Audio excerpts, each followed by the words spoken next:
Emergent Curriculum presents The Reggio Emilia Approach by Carol Ann Wien. I don't know what to do. I'm really struggling with my students. I can't seem to get them engaged in my class anymore. What do I do? Hey there, what's wrong? Are you okay?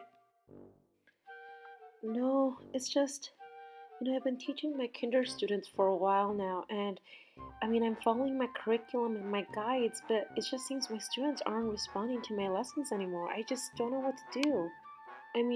How does a teacher in a system designed for efficiency, accountability, and high test scores offer non-traditional teaching or learning opportunities that go beyond rote memory, right answers, direct instruction, and testing of young children?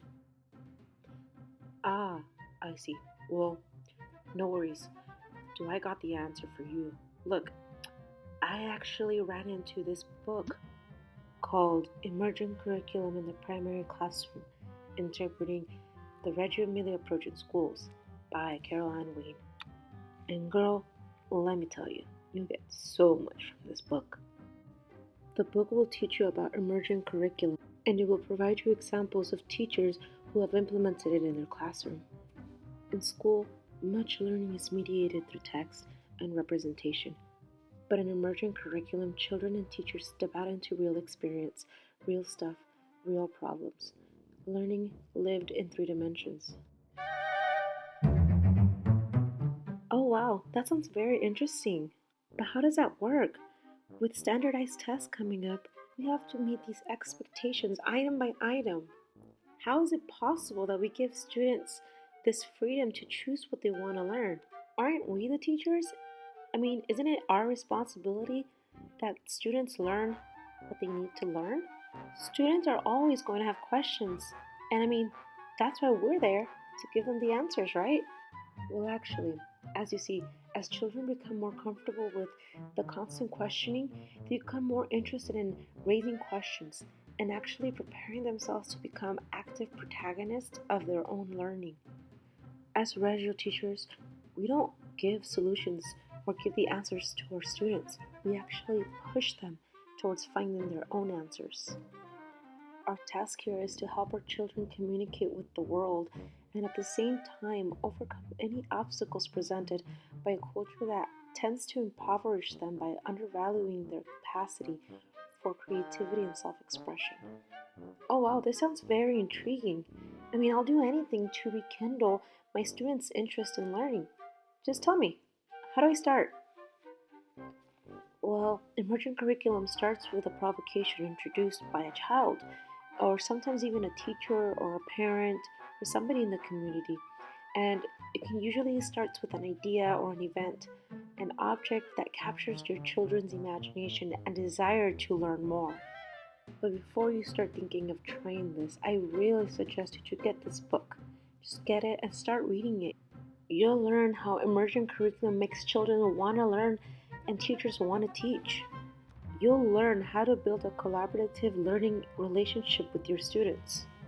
You'll also encounter major contributions that this book provides to teachers and students. One is relationality, which includes the relationship building among people. This means that one must de-emphasize evaluation and measurement and think more broadly of how one system affects one another. The other one is reciprocity, which means there's a mutual exchange between the teacher and the student. This sharing of power allows room for all to be included and each to have a voice. Lastly, it emphasizes collaboration, which is a key aspect to the Reggio Emilia approach, where we emphasize a more collective rather than an individualized vision of working together.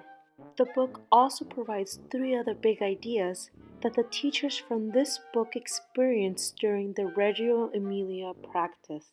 Students were learning how to take responsibility and become active protagonists of their own learning. Teachers also learned that students have a right to participate as citizens in a society.